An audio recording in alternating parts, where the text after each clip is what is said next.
«Эхо Москвы» в Уфе и общественная организация «Берзямлек» представляют рубрику «Говорим по-башкирски».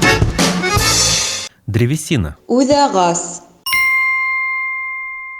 Древесина для строительства. Төҙөлөш өсөн үҙәғас. Древесина для строительства. Төҙөлөш өсөн үҙәғас.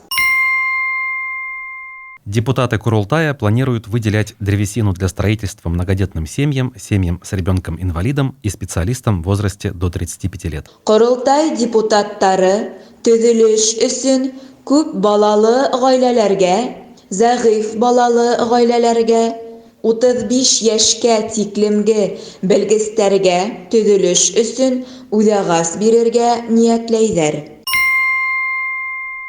Депутаты Курултая планируют выделять древесину для строительства многодетным семьям, семьям с ребенком-инвалидом и специалистам в возрасте до 35 лет. Ҡоролтай депутаттары төҙөлөш өсөн күп балалы ғаиләләргә, зәғиф балалы ғаиләләргә, 35 йәшкә тиклемге белгестәргә төҙөлөш өсөн үҙәғас бирергә ниәтләйҙәр.